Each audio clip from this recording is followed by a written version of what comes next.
Bonjour et bienvenue au 101e épisode de Board Game Duel, le podcast sur les jeux de société où deux jeux s'affrontent dans un duel sans merci. Je suis votre hôte Sam et avec moi j'ai quelqu'un que je sacrerais dans l'eau en dessous du pont de Prague, mon meilleur ami. Vince, c'est bien violent comme intro, déjà. Tu me garoches en dessous du pont, tu sais. Ouais, mais il y a une raison pour ça, parce que c'est quoi notre thème aujourd'hui, Vincent? Eh bien, notre thème, c'est construction de ville avec Vladimir Suchi. Et comme Sam l'a laissé présager, je vais défendre le jeu Praga Caput Regni. Pendant que Sam, lui, il va essayer de pas faire de crack dans son dôme de verre. Oui, parce que je vais vous parler de Underwater Cities. Mais ça va être pour plus tard dans l'émission. Avant tout ça, on va faire un retour sur notre duel de l'année dernière. Et l'année dernière, on avait un autre thème assez funky. On était dans les jeux de gestion de paquets de cartes. Moi, je vous avais parlé du jeu Galactic Renaissance qui venait tout juste d'arriver l'année passée. C'est un peu la suite spirituelle de Inish, si on veut. Là. C'est le même éditeur, le même auteur, là, Christian Martinez. Puis c'est aussi un jeu où il y a un peu de politique, il y a un peu de troupes sur la carte, un peu de bataille, mais comme faut choisir les bons moments pour faire nos batailles. Puis comme toutes nos actions vont être dictées par notre paquet de cartes, puis il y a une de ces cartes-là qui nous permet de scorer des points. Puis comme le but du jeu, c'est vraiment d'aller faire cycler notre paquet le plus vite possible pour la faire sortir, puis la jouer au bon moment, quand c'est payant pour nous. Puis c'est une course à se rendre à 30 points, puis ce que j'ai pas vu dans beaucoup d'autres jeux, c'est qu'il faut faire au moins 10 points dans le dernier tour. Fait que si on finit entre 20 puis 29, dans le fond, à la fin du tour, on retombe à 20. Puis on va faire ça à tous les tours tant qu'on se rend pas à 30. Fait qu'il faut vraiment comme finir sur un grand coup spectaculaire parce que sinon, ça marche pas. On peut pas comme juste faire plein de petits points par-ci par-là puis comme accumuler tout ça. Là, faut vraiment y aller avec une grosse finale là, explosive avec un beau climax. Fait que ça nous donne une partie qui est très, très serrée, c'est très dynamique aussi parce que qu'est-ce qui nous fait scorer des points, ça va changer d'une partie à l'autre, mais ça va changer pendant la partie aussi. Donc il y a beaucoup de chaos. Faut se prévoir une stratégie à long terme, mais il faut s'adapter aussi au jeu puis aux autres joueurs surtout là. Donc moi c'est un jeu que j'aime beaucoup, je l'ai rejoué quelques fois, je l'ai montré à du monde aussi, puis la plupart des gens à qui je l'ai montré ont vraiment aimé ça. Je l'avais montré aussi à Dice Tower West à mon ami Daniel qui est celui qui a le compte de Game Table sur Instagram, donc un des reviewers de jeux sur cette plateforme-là qui est le plus populaire. Là, puis ça a été un de ses jeux préférés des dernières années. Il a vraiment capoté. Puis j'ai vu qu'il a rejoué quelques fois depuis que j'y ai monté. Oui, ben c'est un jeu pas mal cool, Galactic Renaissance. Là, j'ai juste joué une fois pour l'instant, mais j'avais bien aimé la dynamique, l'effet d'aller chercher des cartes qui ont des actions assez puissantes, c'était intéressant. Puis l'espèce de gestion politique. Il y a comme un contrôle de territoire, mais c'est pas super agressif. Tu sais, je trouvais ça intéressant. Non, même des fois, t'as intérêt à avoir d'autres mondes sur le même territoire que toi parce que c'est ça qui te donne des points. Fait que tu veux comme être celui qui a la majorité, mais tu veux pas comme oblitérer tout le monde non plus. Non, c'est ça. C'est fait. Puis, tu sais, les planètes avaient des effets différents. Il y avait beaucoup de variétés. Puis, j'ai trouvé ça bien, moi aussi. Puis toi, tu nous avais parlé de quoi dans ce duel-là? Moi, j'ai parlé d'un jeu, en fait, que j'ai pas vraiment souvent à le faire essayer à des gens, dans le sens où il y a beaucoup de gens qui l'avaient déjà essayé. Fait que moi, j'ai présenté le jeu Concordia, la version Vénus. Concordia, c'est un jeu où on va faire des actions.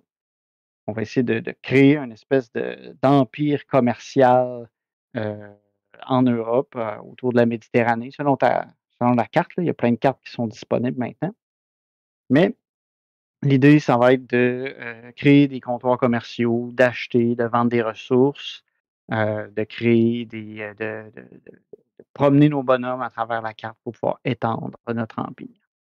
C'est un jeu qui est dicté par des cartes. Donc, dans notre main de carte, chaque carte est une action qu'on peut faire qui nous permet, c'est ça, de construire, déplacer, vendre, activer des terrains pour produire des ressources. Mais c'est aussi ces cartes-là qui vont nous permettre de scorer à la fin de la partie. Fait qu'on va acheter ces cartes-là pour avoir des versions plus fortes de nos actions, mais ça va aussi nous permettre de faire des points en fonction de la carte qu'on achète. Puis souvent, l'action puis les points de fin de game qui vont être fournis par cette carte-là vont aller dans le même sens. Fait que, tu sais, souvent, c'est que tu vas te spécialiser dans une stratégie pour pouvoir faire un maximum de points. Fait que tu as une espèce d'aspect de contrôle de la carte aussi parce qu'il faut que tu places tes entrepôts, tes comptoirs commerciaux un peu partout. Ouais, tu contrôles pas vraiment. C'est juste que les autres, va falloir qu'ils payent plus cher pour y aller. Ouais, mais je dis contrôle parce qu'il faut que tu te promènes, tu sais. Il faut que tu aies des présences dans les différentes provinces pour pouvoir faire des points plus tard, tu sais. Selon ta stratégie, ça peut valoir la peine d'être un peu partout ou d'être dominant dans Mais quelques mais régions. mais y a pas de question d'être dominant, là. C'est t'es là ou t'es pas là. Puis les Ouais, autres je veux peuvent être dire là comme aussi.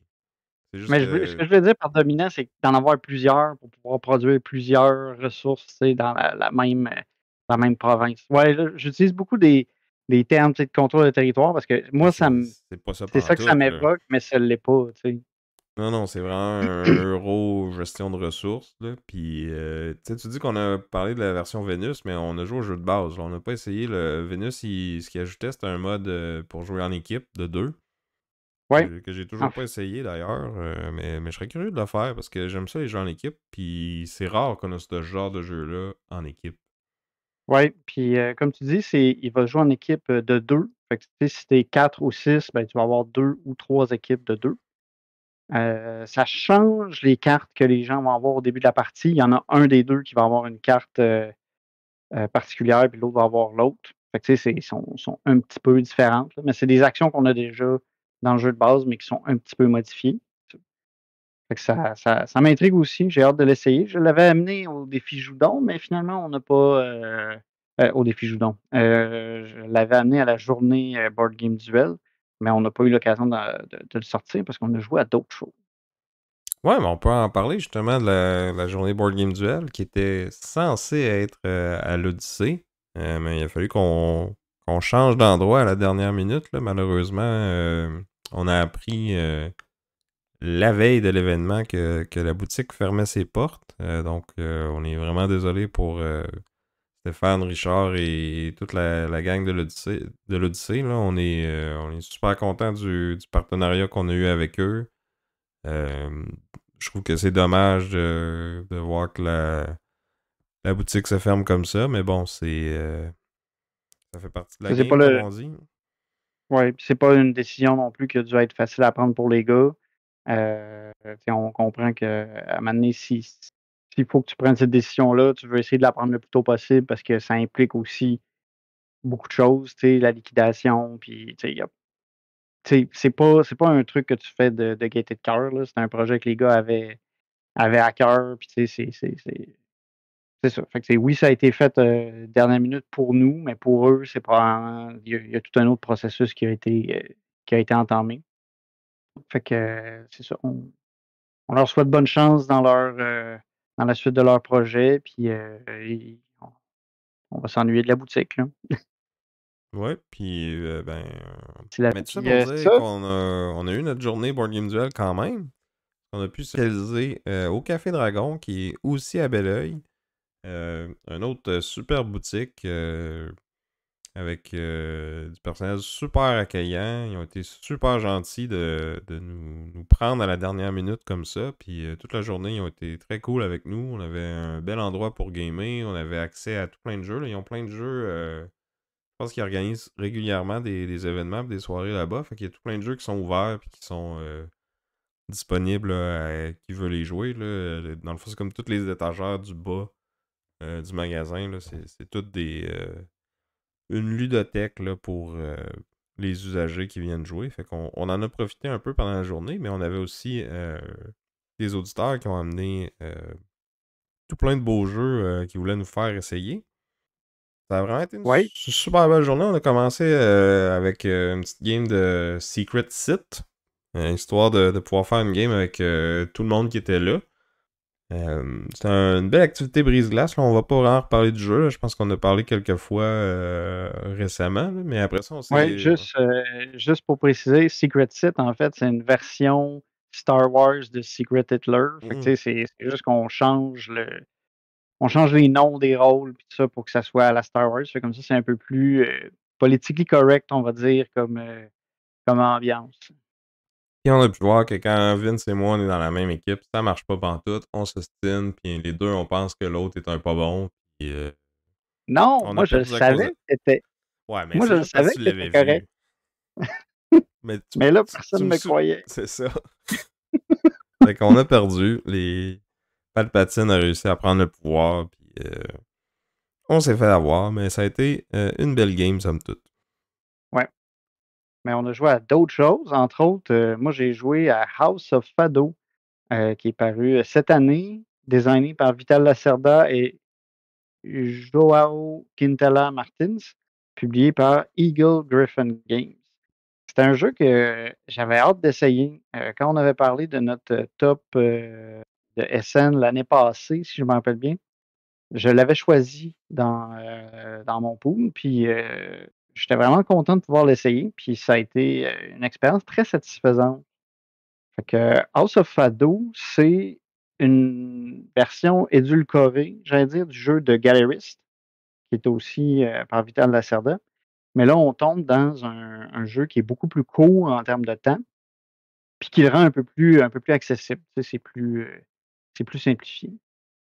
Donc, c'est un jeu de placement d'ouvriers dans lequel tu as une espèce de mécanique où, lorsque tu vas placer ton bonhomme, puis que quelqu'un va placer un ouvrier à cet endroit-là plus tard, il va tasser ton ouvrier. Puis ça fait que ton ouvrier va pouvoir aller collecter un deuxième bonus, comme un bonus secondaire. Fait que, tu sais, tu as une espèce de bumpage tout le temps, puis tu espères te faire bumper de ta place parce que si tu te fais pas bumper, tu n'as pas comme le bonus de plus. Puis tes ouvriers, au lieu de les reprendre avec toi, tu vas toujours tout le temps les déplacer à partir du plateau central. Fait que, fait que c'est ça. Fait que tu veux te bumper parce que comme ça te rentabilise ton ouvrier. Puis dans House of Fado, en fait, chaque joueur a son petit restaurant. Dans ton restaurant, tu vas vouloir recruter des musiciens qui vont, qui vont être plus ou moins talentueux. À mesure que la partie va avancer, les musiciens vont avoir de plus en plus de renommée. Tu vas vouloir recruter aussi des clients qui viennent manger puis payer dans ton restaurant. Puis tu vas essayer d'attirer des critiques. Les critiques, eux autres, ils vont te permettre en fait, d'améliorer la réputation des musiciens que tu vas faire venir. Puis les musiciens, dans le fond,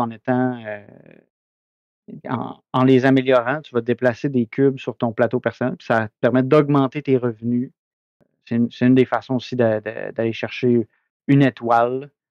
Puis cette étoile-là, dans le fond, une fois qu'il y en a 3 qui ont été collectées sur le plateau, ben, c'est la fin de la partie qui va être déclenchée. Fait que c'est ça, tu places ton ouvrier à différentes actions qui vont être soit recruter un musicien, il faut que tu le payes si tu viens le chercher. Tu peux aller recruter des gens sur la rue. Tu peux aller essayer de composer de la musique parce qu'à chaque fois que tu vas chercher un musicien, tu ramènes comme une note de musique avec lui. Puis si tu réussis à faire un set de notes de musique qui est en demande, ben, tu écris un fado. Puis ça, c'est une autre façon de faire des points dans la partie. Puis il y a une course à celui qui va réussir à composer 3 fados le plus rapidement possible parce que ça lui donne une étoile aussi. Puis finalement, on peut aussi aller envoyer nos musiciens on peut en faire la promotion. Fait que là, tu l'envoies dans la rue, tu fais des points en fonction de sa valeur, puis il y a une espèce de petit concours de majorité à cet endroit-là. Tu sais, le plus souvent tu vas envoyer de musiciens en bas, puis si tu l'as fait plus que les autres, tu vas faire des points supplémentaires, tu sais, en fonction du nombre de musiciens que tu as envoyés. Puis tu as un petit twist tu sais, il faut que le musicien que tu amènes en promotion, il faut qu'il soit meilleur que celui qui est déjà là. Fait qu'il faut comme tout le temps que tu améliores tes musiciens pour aller faire tes points là. Puis c'est ça. Il y a une notion que les différents clients ont différents types d'instruments qui les intéressent. Fait que, tu sais, quand tu vas chercher tes clients, il faut que tu ailles les chercher en fonction de quel musicien tu veux promouvoir, puis avec lequel tu veux aller, lequel tu veux qu'il atteigne le pic de sa carrière. Parce que ça aussi, en ayant le pic de sa carrière, il va se retirer, tu ramasses une étoile, puis les étoiles, ben, plus tu en as, plus ça fait de points en fin de partie en plus. Fait que, il y a plein de petites affaires. C'est assez simple à jouer, ça se joue assez vite. Puis j'aime la petite twist, tu sais, de se bumper les uns les autres. Tu sais, des fois, tu es comme: «Ah, je pense que lui, il va vouloir aller faire ça, fait que si j'y vais avant lui, il va me bumper, puis là, je vais pouvoir faire l'action secondaire». Puis il y a certains éléments que si tu vas pas faire si tu te fais pas bumper, c'est comme dur de le faire. Il y a certains, entre autres, tu sais, il y a tu peux aller recruter des clients qui aillent au bar et non au resto. Puis il y a comme juste en te faisant bumper que tu peux aller les chercher ceux-là. Tu sais, il y a toute cette petite gimmick-là, puis j'ai trouvé ça bien intéressant. Fait que tu dirais que ça rajoute de l'interaction, cette mécanique-là, là, que tu, tu considérais ça dans tes choix pour être placé ou pour bumper les autres, pour pas leur laisser les. Mettons, ça arrivait-tu que tu voulais faire une action, mais tu te disais, ah, ben, si je vais le bumper à ce moment-ci, trop Il va avoir accès à tel intéressant. bonus, puis tu sais, c'est ça qu'il veut. Oui, des C'est fois, trop bon, fait ça que je vais aller rentrait dans le faire autre calcul. chose, ouais. Ouais, ça entrait dans le calcul. Fait que oui, oui, ça fait partie du jeu. Puis tu sais, des fois, d'aller se placer là où tu t'attends à ce que quelqu'un y aille parce que ce que tu veux, c'est pas tant l'action, mais c'est le bonus en dessous. Ça peut valoir la peine. Fait que, tu sais, ça joue du coude un peu. Je trouvais ça intéressant comme dynamique. Fait que, tu sais, d'habitude, dans le placement d'ouvriers, tu sais, les endroits sont bloqués, mais là, tout est comme un peu accessible. Mais là, il faut des fois que tu te poses la question: «OK, là, je vais aller à cet endroit-là ou cet endroit-là». Mais là, soit je donne un bonus à lui, soit je donne un bonus à lui. Fait qu'il faut que tu regardes un peu, des fois, à qui tu vas le donner. Parce que chaque emplacement est comme un peu en double. C'est comme pour les musiciens, tu as comme 2 côtés. Tu as un côté qui peut ramasser un vocaliste avec un guitariste, fado, puis tu en as un autre que c'est le vocaliste puis le guitariste classique. Mais là, tu sais, tu te dis, si tu veux celui qui chante le chanteur, dans le fond, ben, tu peux te placer à gauche ou à droite, mais si tu veux un truc particulier, un guitariste particulier, tu as pas le choix d'aller du bon côté. Mais ça s'il y a déjà des gens, tu sais, tu veux pas nécessairement aider celui qui est en avance, fait que tu penses à ça avant de te placer. Moi, j'ai trouvé ça intéressant. C'est simple à jouer, ça se joue quand même assez vite, tu sais, sur, Board Game Geek, ça dit entre 30 minutes, 1 heure. Nous autres, je pense que ça avait pris 1 heure et quart avec les explications puis tout, mais ça se prend en main vraiment facilement. Puis tu sais, je me suis dit, après, je m'étais comme dit: «Hey, c'est le premier Lacerda que j'ai joué». C'est pas un Lacerda pur, j'allais dire, mais c'est une petite étoile à mon tableau. T'es un vrai gamer, mais. Ben oui, j'ai joué à Terraforming Mars, puis j'ai joué à un Lacerda. Hein? Cool, ben, peut-être que je vais l'essayer aussi dans le futur, là. Il m'intrigue un peu. Puis la façon que t'en parles, tu sais, moi, le thème, il me disait rien pendant tout, là, mais je pense que la durée puis le crunchy qu'il a l'air d'avoir avec le. C'est un genre d'interaction qu'on voit pas. Tu sais, ça fait différent de bloquer, là. Fait que je serais curieux de l'essayer. Ouais, tu peux Comme moi. quand même réussir à bloquer. Tu sais, parce que il y a 3 spots pour les bonus. Si les 3 spots bonus sont pris, tu peux pas tasser la personne. Là, fait que tu peux quand même réussir à bloquer, mais tu sais, à 2 ça marchera pas, là. Faut que tu sois comme à 4 joueurs, pour que tu réussisses à le faire. Puis tu sais, ça dépend si tu veux vraiment bloquer. Mais tu sais, tu vas voler les musiciens des autres, tu sais, en allant les acheter dans le menu, ceux qui sont disponibles. Tu vas aller piquer les clients que peut-être quelqu'un aurait besoin. Fait que, tu sais, tu as ça aussi, là. Il y a quand même des trucs pour voler les affaires des autres qui peuvent être intéressants. Ok. Fait que c'était House of Fado, publié par Eagle Griffin Games, puis designé par Vital Lacerda et Joao Quintela Martins. Ben moi, pendant que tu jouais à ça, j'étais de mon côté avec Shackleton Base, A Journey to the Moon, designé par Fabio Lupiano et Nestor Mangione. Il est publié par Sorry We Are French, qui est un de mes noms de maison d'édition préférés, soit dit en passant. Ces deux auteurs-là, c'est eux aussi qui avaient fait Autobahn, que j'avais déjà présenté en duel dans la dernière année. Donc, c'est un jeu que j'avais beaucoup aimé. Puis, c'est pour ça que ma curiosité était piquée pour Shackleton Base. On a encore un jeu euro médium lourd, là, code de complexité à 3.7 là, sur BGG. Avec des petites twists sur comment qu'on fait nos actions. Là. C'est pas du tout pareil que dans Autobahn, là, mais on voit la signature d'auteur, là, pour reprendre un terme que nos compères d'un board game presque parfait utilisent des fois. Donc, Shackleton Base, c'est un jeu de placement d'ouvriers, mais il y a quelques petites twists sur comment tu vas aller placer tes ouvriers qui vont comme déterminer ça va être quoi tes actions, mais aussi leur force, puis le coût associé. T'as comme 3 couleurs d'ouvriers, puis t'as aussi un plateau qui est divisé qui est comme la base lunaire, puis c'est divisé en hexagones. Puis t'as comme 3 actions principales, si tu veux, qui sont comme sur des pistes sur le plateau. Puis là, le premier qui va dans le tour, ça va écouter, ça écoute rien, mais là, plus les gens veulent aller faire cette action-là, plus elle va coûter cher à faire. Ces actions-là vont te permettre de construire des bâtiments, de t'acheter des cartes qui vont comme booster toutes tes autres actions ou de faire des actions de corporation. Parce que le jeu, il est comme modulaire. Là. À chaque partie, on va choisir 3 corporations qui vont influencer la partie. Ça va décider c'est quoi les ressources secondaires qu'on rajoute aux ressources principales. Ça va dicter c'est quoi les actions de corporation. Puis ça va aussi dicter qu'est-ce qui va valoir des points en fin de partie. Puis quelles cartes qui vont être en jeu, dans le fond. Parce que chaque corporation va être comme...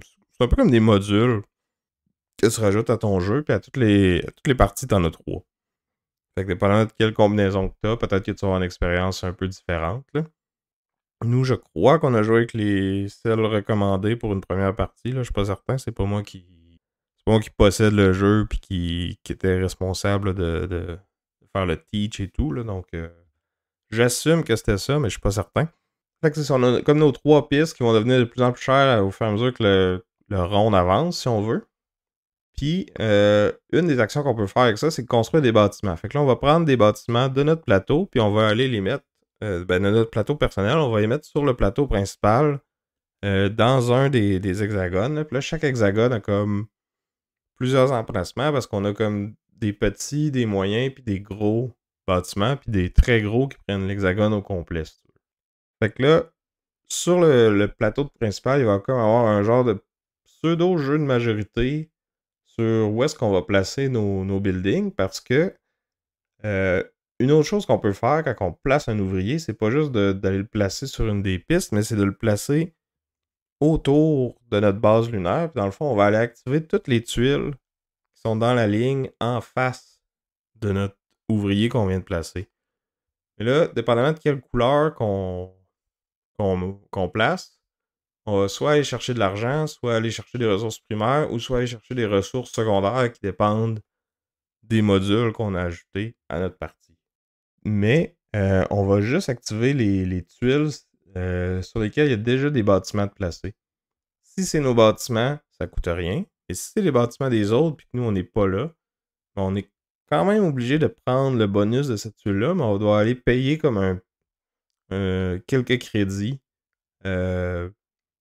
aux personnes qui sont là. Puis qui ont le plus gros bâtiment, dans le fond, qui ont comme la majorité dans cette tuile-là, si on veut. Fait que t'es pas obligé d'avoir la majorité pour pas payer. Mais si tu l'as, tu vas te faire payer par les autres s'ils sont pas là du tout. Puis en plus, à la fin du round, pour chaque ouvrier qui a été placé dans la ligne, on va regarder dans cette ligne-là qui a le plus de bâtiments. Puis ce joueur-là ou cette joueuse-là va pouvoir ramasser l'ouvrier qui avait été placé là, puis le placer sur son plateau personnel dans un des emplacements qui a été libéré par les bâtiments qui ont été construits. Fait que là, ça va te donner des ressources de plus pour le prochain round, ça peut te donner des points, ça peut te donner des rabais pour acheter des cartes ou ce genre d'affaires-là. Fait que c'est un jeu où il y a pas beaucoup de... T'sais, oui, il y a beaucoup de stock, mais t'as pas beaucoup d'argent, pas beaucoup de ressources. T'es tout le temps en train de compter tes affaires, Faut que tu prennes 2-3 tours pour comme te build up, pour aller t'acheter des trucs. Mais là, plus la partie avance, plus ton engin se développe, plus les combos s'enchaînent, puis plus tes tours deviennent gros puis conséquents, puis tu fais plein de choses avec ça. Puis là, tu vas aller te chercher un peu moyen, beaucoup de points à chaque fois. Il y a quand même beaucoup d'interactions parce que, comme je disais, tu sais, où est-ce que tu vas être placé sur le plateau, ça détermine c'est quoi les ressources qui sont disponibles à tout le monde. Tu veux te dépêcher à faire les actions avant qu'ils coûtent trop cher. Tu as aussi une notion de comme. Il y a l'énergie de la base, si tu veux, qui est une ressource partagée par tous les joueurs puis que tu dois utiliser quand tu veux construire des nouveaux bâtiments. Mais des fois, il faut que tu payes pour acheter de l'énergie parce que sinon, tu peux pas faire ton bâtiment.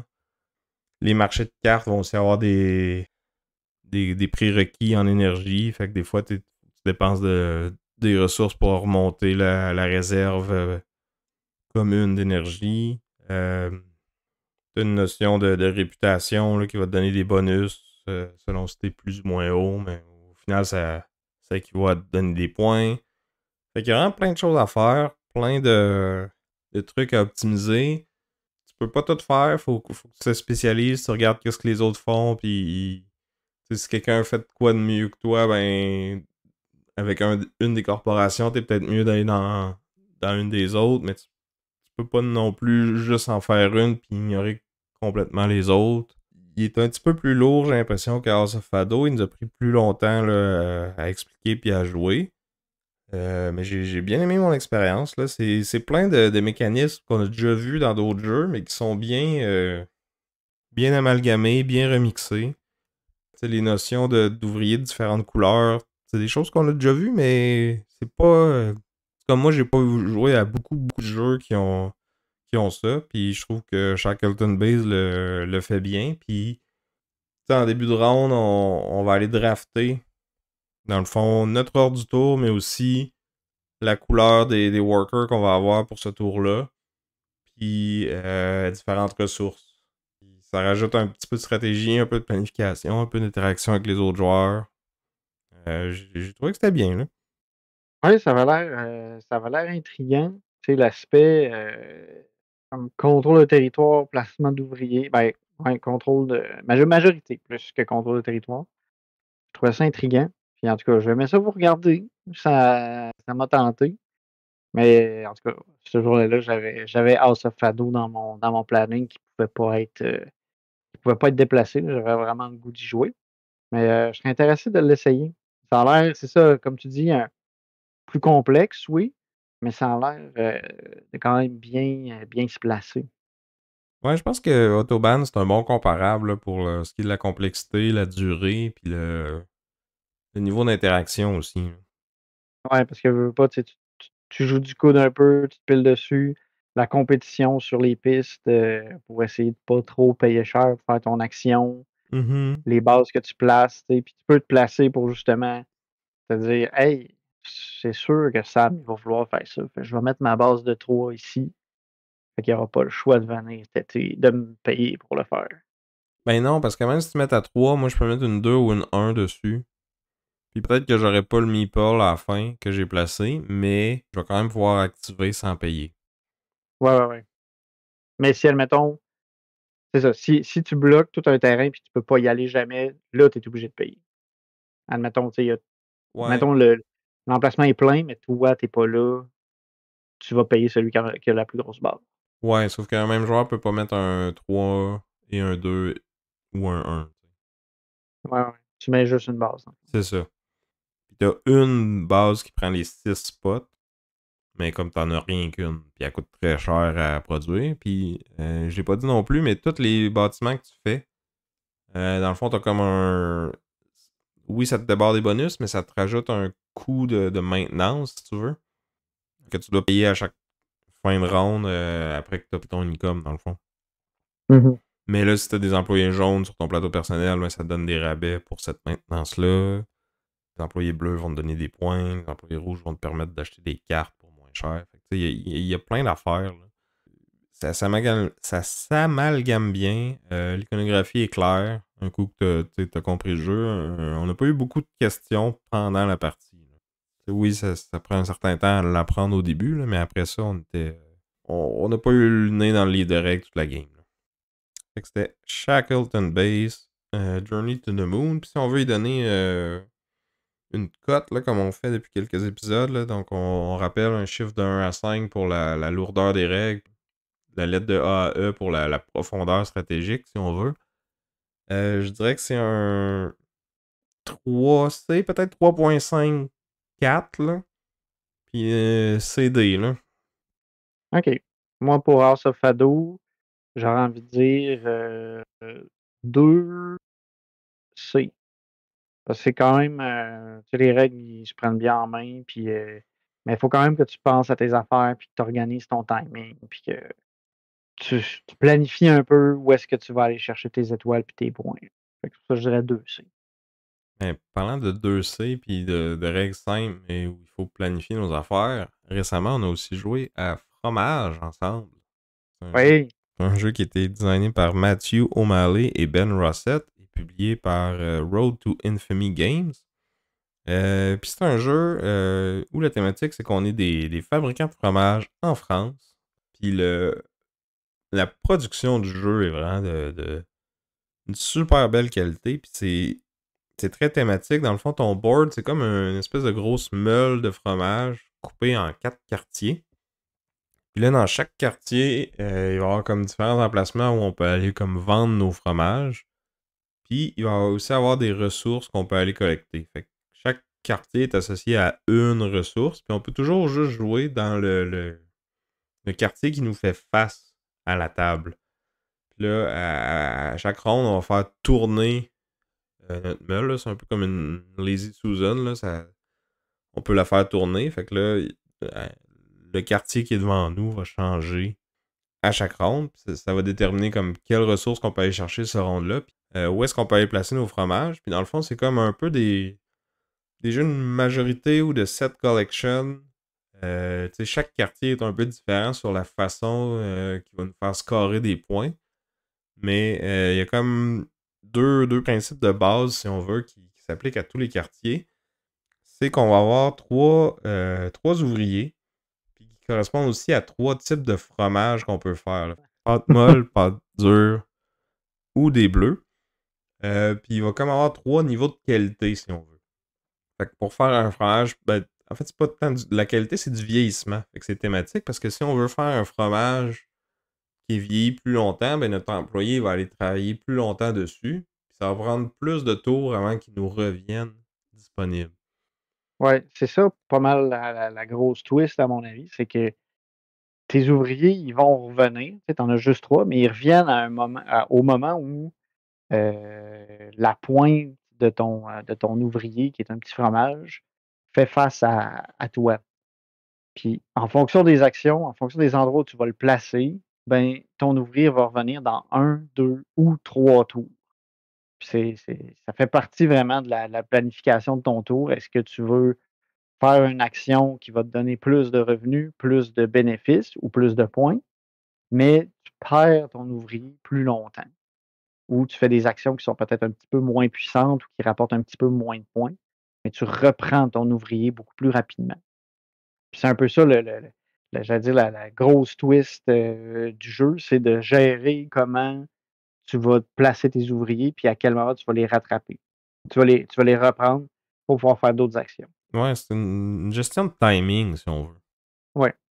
Ça influence aussi la fin de la game parce que la partie va se terminer quand un joueur va avoir placé, tous ses fromages. Puis je pense que chacun a comme 15 fromages, au départ. Quelque chose comme ça, je pense que c'est 15 ou puis c'est ça. Puis fait que tu sais, si tu fais des actions plus petites, tu reprends tes ouvriers plus vite, ben, tu fabriques des fromages plus vite. Fait que tu peux faire potentiellement plus d'actions qu'un autre joueur qui va faire des actions plus grosses, qui prend 3 tours avant de reprendre son ouvrier. Puis, tu sais, au travers de ça, tu vas aller ramasser 4 différents types de ressources. Là, tu as les vaches qui te permettent d'aller placer un fromage gratuitement quand t'en as assez. Tu as des fruits que tu dois dépenser pour faire certains types de fromages, mais qu'après ça, c'est des fromages fruités ou avec confiture. Puis là, ça devient un genre de multiplicateur. Là, fait que tu prends le nombre de fromages fruités que tu as fait fois le nombre de fromages confiture à la fin de la partie, puis ça te donne comme ce nombre de points-là en points bonus. Tu as des petites fermes, dans le fond, qui vont te permettre d'aller débloquer des petits pouvoirs sur ton plateau personnel. Dans le jeu de base, tu as comme 4 pouvoirs qui sont imprimés sur ton plateau puis qui vont te donner soit une action bonus qui te permet d'aller chercher plus de ressources ou un bonus de ressources quand tu vas chercher un certain type ou des bonus de points en fin de partie selon qu'est-ce que tu as fait pendant la partie. Puis quand tu as quelques parties sous la cravate, ben en début de game, tu peux aller drafter ces habilités-là. Puis après ça, tu vas choisir parmi celles que tu as draftées, lesquelles que tu vas ajouter à ton tableau, puis où. Fait que, tu peux prendre les cartes qui sont imprimées sur ton tableau de base, ou tu peux décider ben, celles que j'ai draftées, où est-ce que j'y mets. Fait que tu peux être en chercher plus, mais comme ça va te coûter plus cher de ressources, mais peut-être que ça va te donner plus de pouvoir. Fait que, ça rajoute une petite couche stratégique. Un jeu qui est quand même très très simple au niveau des règles, mais qui demande quand même c'est un bon casse-tête de planification puis de gestion de quand est-ce que mes ouvriers vont revenir. Puis, il faut quand même que tu regardes un peu ce que les autres font aussi parce que la façon que les 4 quartiers vont se carrer, ben, il y a quand même une interaction. Là, tu peux être placé dans les pattes des autres. Là. Des fois, tu essaies de regrouper tes fromages ou de les placer à des endroits particuliers pour faire un maximum de points. Ben, tu peux regarder comment que les autres se sont placés puis aller te mettre dans leurs jambes carrément. Là. Oui, parce qu'en fonction des ressources que l'autre a, il y a certains emplacements que tu pourras juste pas faire. Si tu as pas le bon ouvrier ou si t'as pas de fruits avec toi pour pouvoir aller aux endroits où est-ce qu'il faut des fromages fruités, ben, tu peux savoir qu'est-ce qui est ouvert à l'autre, puis agir en fonction de ça. Puis en même temps, tout se fait en même temps. Puis vu que à chaque tour, chaque joueur peut juste travailler sur un des 4 quartiers, ben, oui, tu surveilles qu'est-ce qu'ils font pour voir qu'est-ce qui va être disponible quand ça va revenir à toi, mais tout se fait en même temps, fait qu'il y a pratiquement pas de downtime, pas de temps d'attente, puis ça roule, mais en même temps, il faut quand même que tu regardes qu'est-ce que les autres font, puis quand que le quartier revient à toi, ben, c'est là que tu peux comme essayer d'aller leur nuire, mais ça file pas trop dans ta face parce que toi, pendant ce temps-là, tu travailles ailleurs. Là. Je sais pas si tu comprends ce que je veux dire. C'est à retardement, tu le bloques dans le futur. C'est quand ça va arriver devant lui qu'il va faire ah non, lui, il a pris mon morceau que je voulais. Puis là, tu vas dire Sam, il est désagréable. C'est ça. Il y a un autre truc aussi que tu as oublié de mentionner à un moment donné, c'est que aussi on peut aller chercher des contrats. Il y a certains tu peux aller chercher des cartes, puis dans le fond, sur ces cartes-là, c'est que si tu places un fromage dans une position particulière, ben, ça te donne des points. Puis si tu réussis à compléter ces cartes-là, tu, heu, tu fais des points bonus à la fin de la partie. Puis c'est plus tu en fais, plus ça fait des points. Puis à un certain moment, c'est comme chaque carte vaut 4 points Ouais. de plus. Je te dirais, c'est peut-être ma partie que j'ai le moins aimé du jeu, ça, parce que je trouvais que c'était un peu. C'est très aléatoire C'est parce que ça ça, tu dépend sais. des cartes que tu as versus ta stratégie de production puis de collecte de ressources. Ouais, des fois, tu pognes de quoi que tu peux faire immédiatement puis que t'as pas trop à te casser la tête. Puis d'autres fois, ben, non.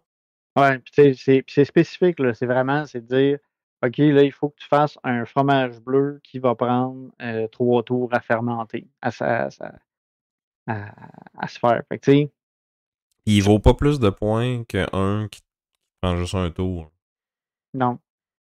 Fait que c'est ça, outre les contrats qui, des fois, sont un peu arbitraires, je trouvais que c'était un jeu le fun. C'est une belle simplicité, mais quand même un bon puzzle d'optimisation puis de planification à long terme. Puis c'est juste assez d'interaction pour que ça soit plaisant. Ouais, moi, je l'ai trouvé correct. Il rentre dans la catégorie des jeux avec lesquels j'ai bien. C'est moi là, qui a de la difficulté à gérer ce type de jeu-là. Ou Tes actions gèrent la durée de la game. Là. C'est un peu comme Great Western Trail puis Maracaibo où en fonction des actions que tu vas prendre, la game va durer plus ou moins longtemps puis tu vas faire plus ou moins d'actions. Ça, c'est moi qui. Mon cerveau, il n'a pas l'air à fonctionner bien pour gérer ce type de jeu-là. Mais tu sais, j'ai trouvé ça intriguant, le système de retour d'ouvriers dans le temps, mais le thème n'est pas venu me chercher tant que ça. Mais c'est sûr Moi, je l'ai que trouvé correct. on l'a joué sur BGA aussi. Moi, je l'ai joué en vrai aussi, avec Martin de l'atelier du Meeple. Euh, j'ai trouvé que tu sais, le matériel, puis le plateau qui tourne, puis tout ça, ça facilitait la planification, puis tu sais, ça fait que le jeu est vraiment beau. Puis juste le visuel, il pop vraiment plus sur la table que sur BGA. Là. Fait que peut-être que ça y Ouais, rajoute un point de plus.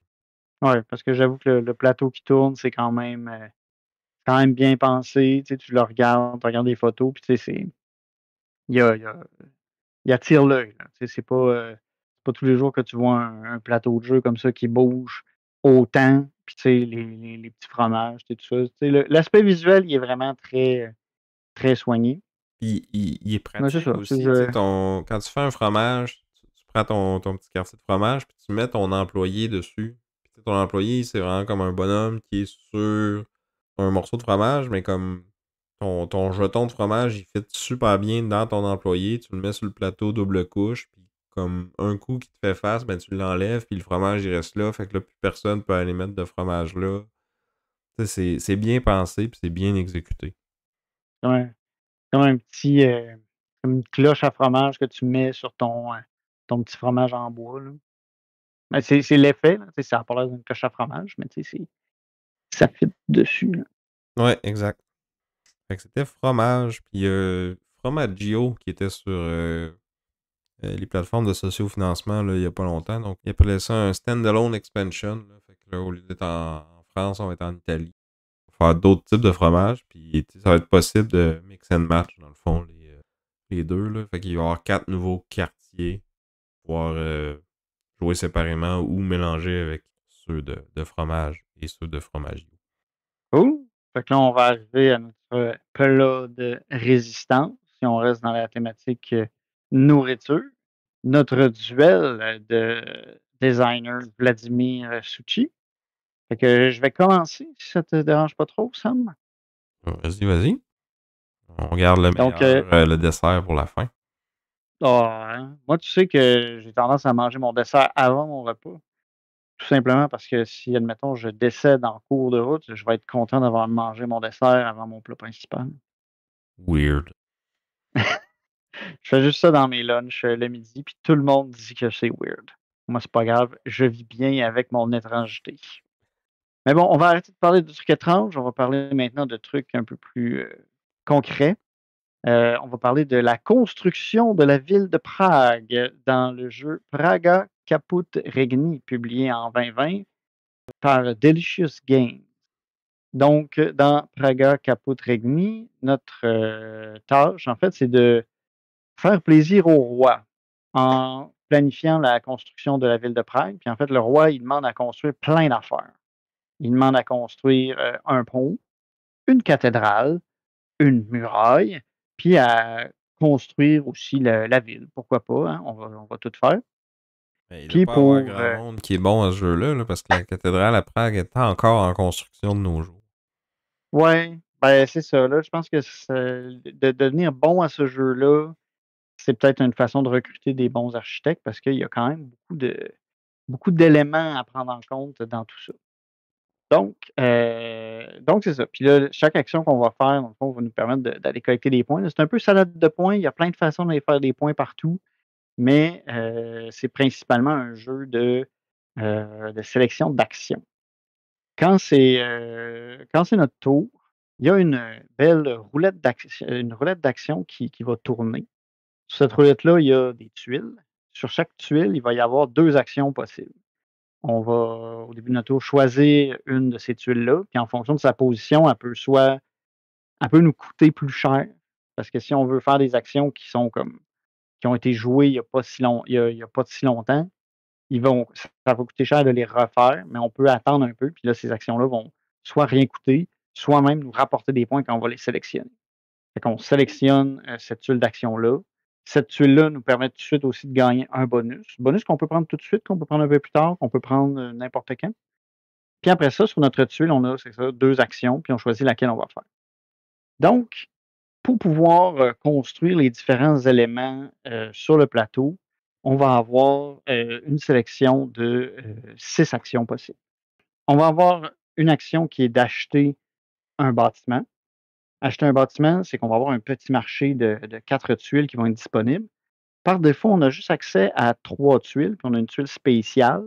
La tuile spéciale peut juste être achetée si on a accès au bonus, sur la roue qui nous permet d'acheter une tuile spéciale. Fait que, tu sais, ça va pas arriver tout le temps, mais quand ça arrive, c'est des fois, ça vaut la peine d'en profiter parce que les tuiles spéciales vont avoir souvent comme un bonus particulier. Tu sais, des fois, ils vont être un peu plus intéressants. Donc, quand on construit un bâtiment, il va falloir payer les ressources, nécessaires. Puis on va pouvoir la placer sur le plateau central. Le plateau central qui est la ville de Prague, où on va pouvoir, placer cette tuile-là. La tuile va nous rapporter un revenu directement lorsqu'on va la placer. Certaines tuiles vont aussi nous permettre de participer à une espèce de concours de majorité. C'est pas toutes les tuiles qui permettent de faire ça.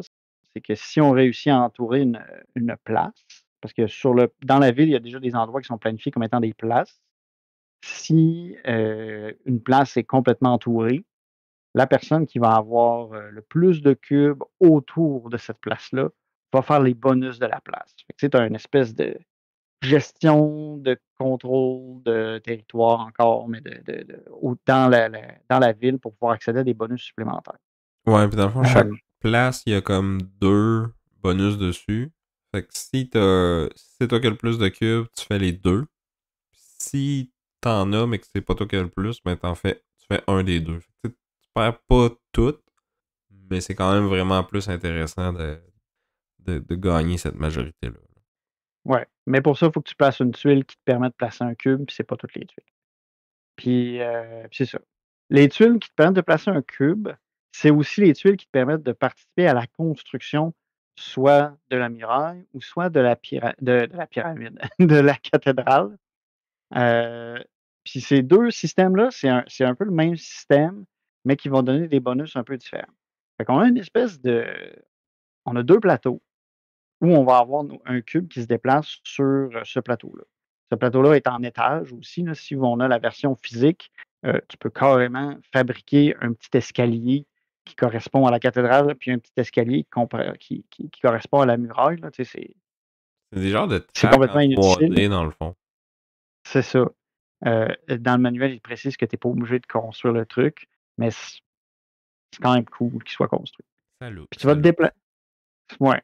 Le board au complet, il est énorme, mais il est quand même très beau à regarder, là, tu sais, la roulette, puis ça. En tout cas, on va en reparler plus tard. Fait que là, la muraille, la cathédrale, c'est ça, on va pouvoir déplacer nos cubes. Fait que, tu sais, tu vas pouvoir te déplacer de façon horizontale et verticale, sur ces 2 tracks-là, ces 2 pistes-là. Puis ces pistes-là vont nous permettre d'avoir des points en fin de partie. Dans le fond, plus on monte les étages sur la muraille et sur la cathédrale, plus ça nous donne des points en fin de partie. Puis si on se déplace, de gauche à droite, ben là, on va avoir des jetons qu'on peut accumuler à mesure que la partie se déroule, puis ça augmente la valeur de ces jetons-là. Sur les 2 pistes, on a aussi, des bonus, instantanés qui apparaissent à certains endroits. Fait on peut avoir des points, on peut avoir des œufs. Les œufs, c'est super important, on va en reparler tantôt.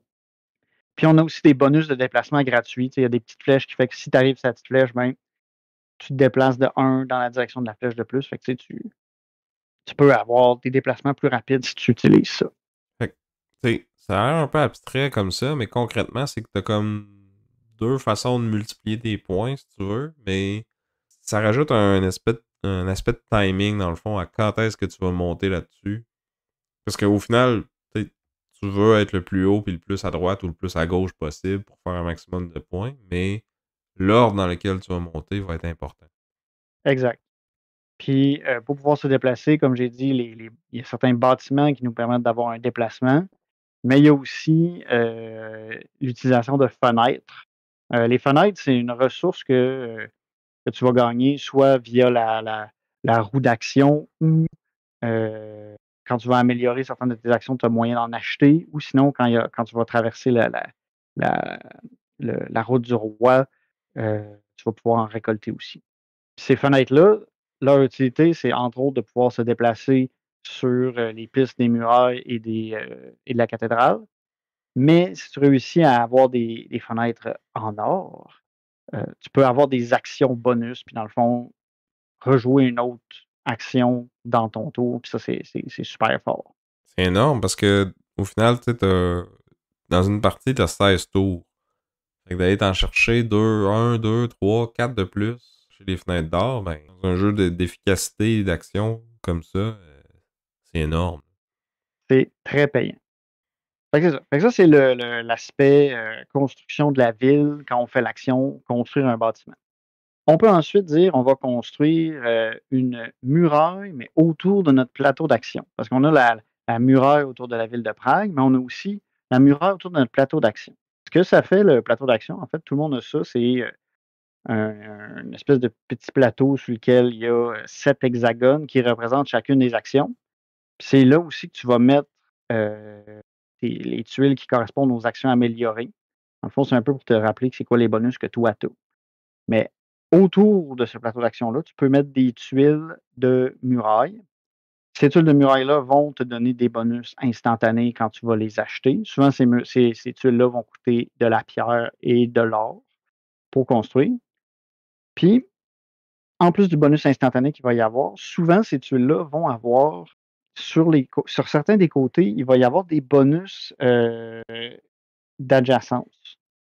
Dans le fond, les tuiles peuvent avoir c'est un symbole sur le côté. Puis si tu réussis à aligner 2 tuiles avec des symboles d'adjacence, un à côté de l'autre, tu fais, les bonus, en question. Fait que, tu sais, ça, c'est une autre façon de faire des points, d'aller chercher des fenêtres, d'aller chercher des ressources. Fait qu'il faut que tu positionnes ça autour de ton plateau d'action de façon, optimale. Ça, c'est Honnêtement, tu le une fais-tu, toi? moi, je la regarde. Moi, c'est plus comme si jamais ça donne, tant mieux. Mais comme je trouve que c'est dur de planifier ça parce que tu sais, les marchés de tuiles, ils changent souvent. Fait que tu sais, c'est Ben, comme. moi, je le regarde. Parce que je veux dire, ça peut être des petits bonus intéressants, puis c'est une façon de faire des fenêtres qui est assez facile via une autre action, tu sais, via le placement de ces tuiles-là. Moi, je le regarde, c'est pas l'aspect le plus important. Tu sais, souvent, ce que je vais regarder sur ces tuiles-là, c'est le bonus instantané. Mais si je suis capable d'aller me chercher un petit bonus de plus en même temps, tu sais, je vais le faire. Fait que souvent, je vais essayer de les mettre un à côté de l'autre, puis de bien placer ça pour que ça soit maximisé. En parlant des tuiles, là, on a parlé, c'est ça, des tuiles bâtiments, puis des tuiles bâtiments, puis des tuiles, murailles. Certaines tuiles vont aussi avoir sur leur coin un petit demi-cercle qui va être, rouge ou bleu. C'est la façon, dans le fond, d'obtenir les jetons, bonus, que tu peux, rendre plus payants en fin de game si tu progresses sur la piste de la cathédrale ou de la muraille, là, dans le fond. Puis la façon d'aller les chercher, encore une fois, c'est de placer les tuiles de façon à mettre les coins qui ont les bonnes couleurs ensemble, proches, adjacents. Ça a l'air un peu abstrait, là, mais Mais c'est. c'est quand tu les Ouais, quand tu le joues, c'est pas si pire. Mais c'est ça, c'est un peu comme le plateau, là. C'est dense, là. Chaque tuile, il y a comme beaucoup d'éléments à regarder dessus, là. Le coût que ça coûte à construire, le bonus instantané que ça te donne, les icônes que tu essaies de matcher dans ton puzzle spatial, l'action que ça va améliorer, parce qu'il y a une autre action qui est améliorer tes actions. ouais, fait que ça, c'est un autre set de tuiles. C'est le dernier marché de tuiles, là. Après ça, c'est fini. Mais ça te permet d'améliorer tes actions. Fait que tu vas placer une tuile qui correspond à soit aux différentes actions, là, comme on a parlé, acheter une tuile de bâtiment, c'est une action, mais tu peux la remplacer par une version améliorée de cette tuile-là. Souvent, ça va te permettre de soit gagner un bonus ou de te proposer de dépenser une ressource pour en gagner une autre. Quand tu améliores une action, au début de la partie, ça va te permettre d'améliorer ton université. Parce que tout le monde a aussi t'as ton plateau d'action à toi, mais tu as aussi ton plateau de production. Ton plateau de production, tu vas avoir ta production de pierre, d'or, puis tu vas avoir aussi ta piste d'université, ta piste de livres. Puis la piste d'université puis la piste de livre, c'est des pistes qui se multiplient. Puis dans le fond, d'améliorer une de tes actions, ça te fait progresser tout de suite sur ta piste d'université. Puis tu sais, il y a plein d'autres affaires qui te permettent de monter sur cette piste-là, principalement des tuiles bâtiments, des tuiles murailles qui te permettent de monter soit sur le livre, soit sur l'université. Tu sais, on a toutes ces occasions-là de le faire. C'est ça, puis à un moment donné dans la partie, on tombe comme à un deuxième âge, fait qu'on va remplacer comme tous les 3 marchés de tuiles par des tuiles qui sont toutes plus fortes. Puis à ce moment-là, on progresse plus encore sur la piste d'université quand on améliore nos actions. Ouais, puis quand tu progresses sur la piste de livre aussi, ça te déborde des technologies qui vont te donner des bonus euh, ou des points en fin de partie, je pense. En fait, c'est des bonus. Tes deux premières technologies te permettent d'avoir un bonus permanent. Là. Souvent, c'est comme quand tu fais ci, tu as une ressource de plus ou un point de plus. Tu sais, ça, c'est tes deux premières technologies. Tes deux technologies suivantes, ça va être des actions que tu fais une fois. Fait que souvent, c'est comme un bonus force. Tu peux comme te donner une ressource de plus, te donner un rabais, tu sais, mais c'est un one shot, tu le fais une fois.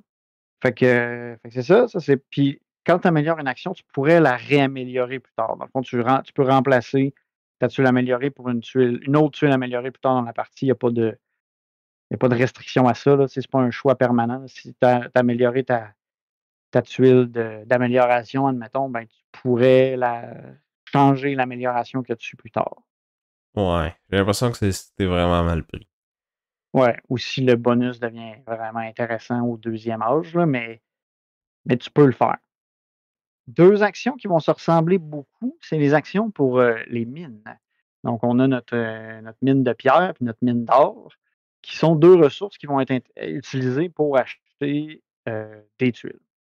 Quand on va sélectionner l'action, de la mine en question, on va avoir toujours 2 options.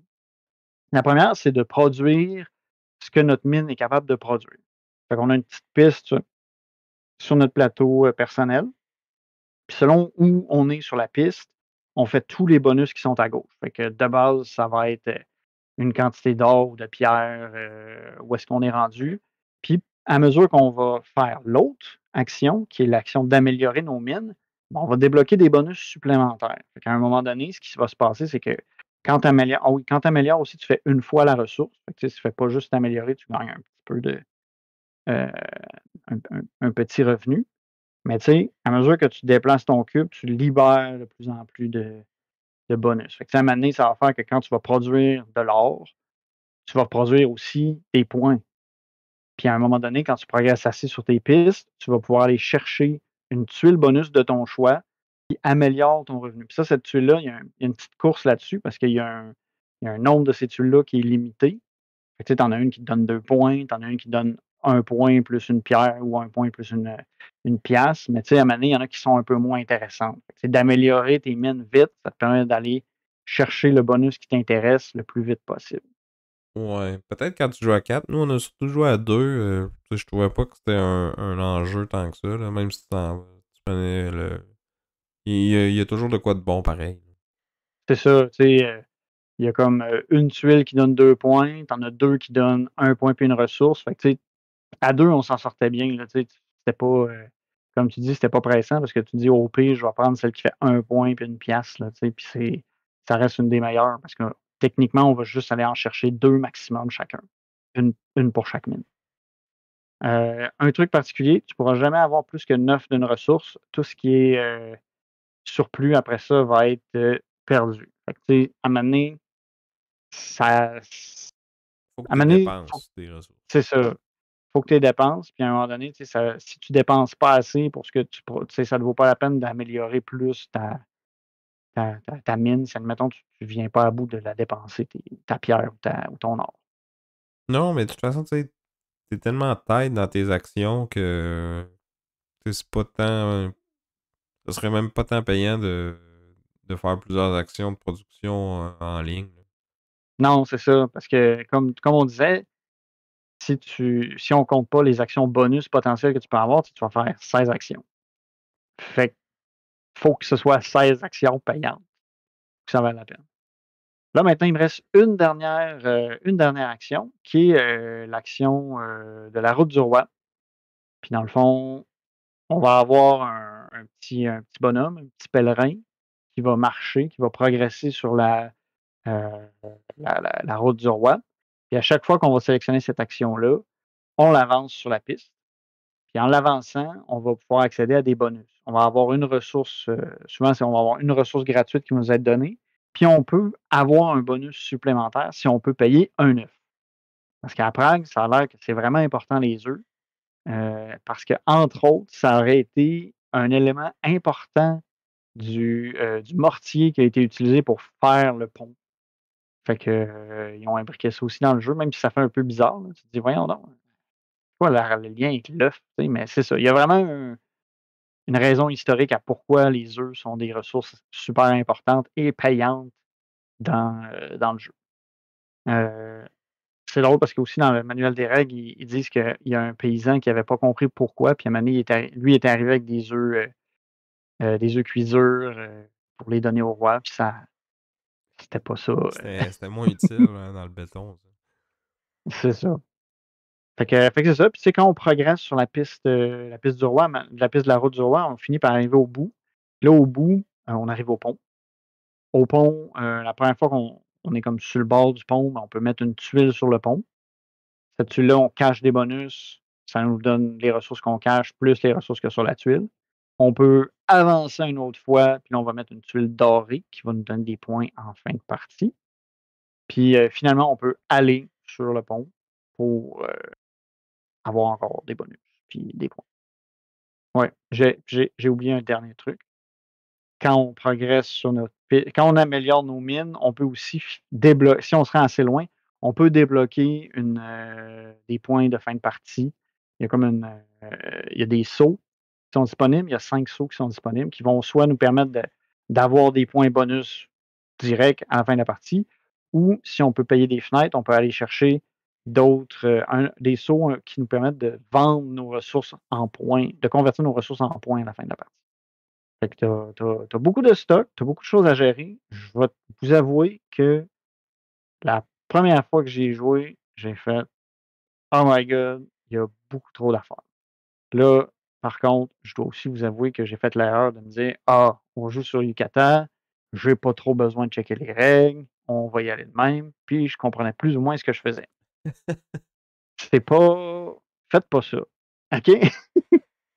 Puis, on a rejoué, plusieurs parties après, puis plus ça allait, plus ça cliquait, plus ça marchait, tu sais, puis plus ça tu vois la logique, tu embarques un peu plus dedans, tu comprends comme ton petit engin que tu veux fabriquer. Là, tu te mets à regarder les tuiles, tu comprends mieux qu'est-ce qui est payant, qu'est-ce que tu veux, utiliser. Puis c'est vraiment cool. Puis, Ouais. Je l'ai trouvé quand plus facile à comprendre la partie qu'on a jouée en temps réel, tu sais, avec le chat ouvert, puis en se parlant, puis en décrivant qu'est-ce qu'on faisait avec nos actions. C'était plus facile de voir le big picture, puis que on a joué une coupe de parties en tour à tour aussi. Des fois, se remettre dedans, essayer d'évaluer le board. Tu sais, comme on le dit, là, il y a beaucoup de stock. Des fois, c'est des petites fenêtres aussi. Là.